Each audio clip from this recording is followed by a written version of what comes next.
Let's take you live to Brisbane. The opposition leader David Crisafulli is delivering his budget reply in this crucial election year. The government's slogan for this budget is doing what matters, yet they are now telling Queenslanders what they have done in the past no longer matters.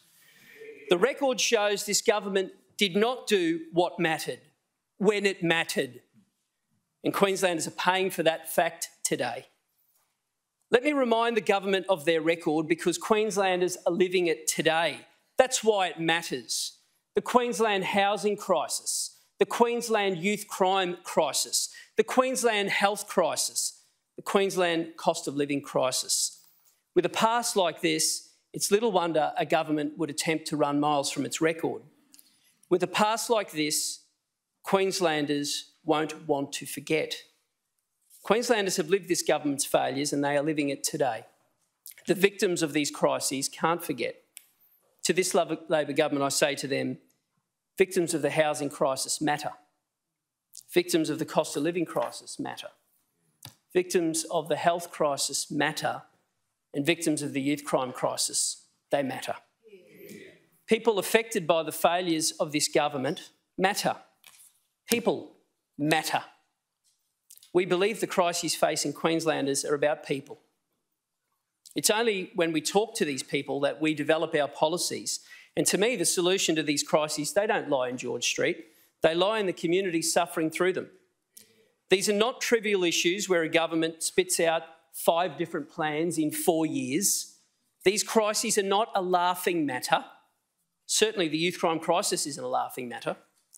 Mr Speaker, over the last 4 years, I've watched this government rush to meet political cycles, lurching from one position to the next, different groups being blamed, different problems, but they've been of their making. And that is not my style of leadership. This is why I've spent my 4 years as opposition leader meeting people, not just in boardrooms, but in the community, through public events like our 39 health crisis town halls. I've done this because I want our team out listening to the issues that matter and to put forward ways to solve them. This approach has given our team early insight into the problems facing Queensland. When we first started raising these issues with Queensland Health, we were accused by the government of making up stories. When we started raising youth crime as an issue, the government said it was a beat-up. When we started to warn about the impending cost of living issues, the government said we were doomsdayers. When we started talking about the increasing number of people living in tents, we were mocked.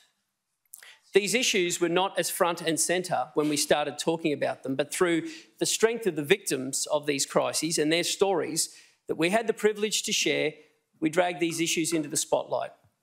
Mr Speaker, this is the formula for leadership I have tried to follow.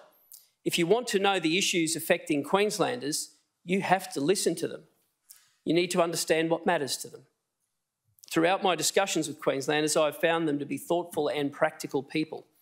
They are willing to share their ideas, but also understand these crises have been created over the past 9 years and the solutions won't happen overnight. They understand their leaders will make mistakes and they will forgive those errors if their leaders are focused on the interests of Queenslanders rather than their own political interests.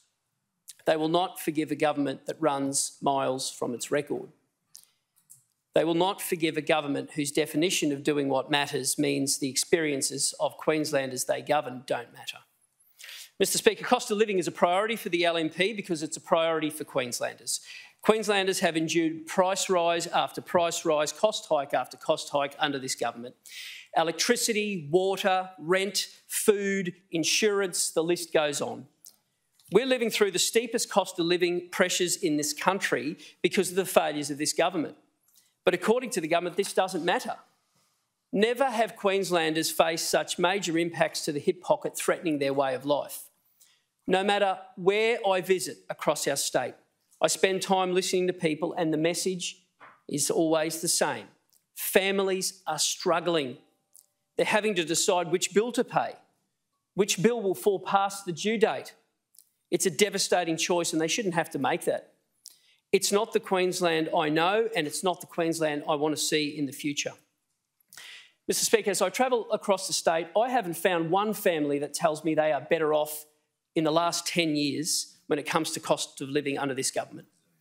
Because this Labor government is consumed by chaos and crisis and have the wrong priorities, Queenslanders are paying the price. From last year's CPI data, we know Queensland household electricity bills increased by 19.9%. That's almost 3 times the national average. The CPI figures also revealed the following: 6.7% increase to health costs, the highest in the country, 4.2% increase in transport, the highest in the nation, 8.4% in rent, 18.5% in insurance, 7.4% in sport participation. The government's initial response to the early signs of this emerging crisis was hampered by its insistence that everything was okay. To its credit, the government is now rolling out some short-term assistance, and we welcome that. What's needed is a long-term plan to address the issues which they have embedded in Queensland. The LNP supports the cost of living measures in this budget as an inevitable cost of 9 years of planning failures.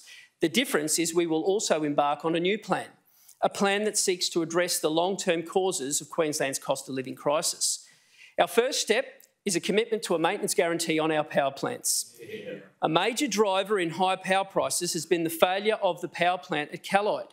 It's been below capacity for almost 3 years and it has driven up the cost of power. The maintenance guarantee will ensure the necessary work required to keep our power plants up and running, and that it'll be there to deliver cost of living relief.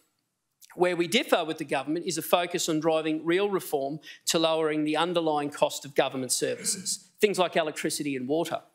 Real reform to lower prices is something the LNP has committed to, including our supercharged solar for renters policy. It'll save renters over $700 on their bills. We will do this by incentivising owners of residential properties to install solar so their tenants can reap the benefit of clean energy. The LNP will deliver cheaper learner licences after we led the campaign to reduce the cost of getting a learner's driver's licence.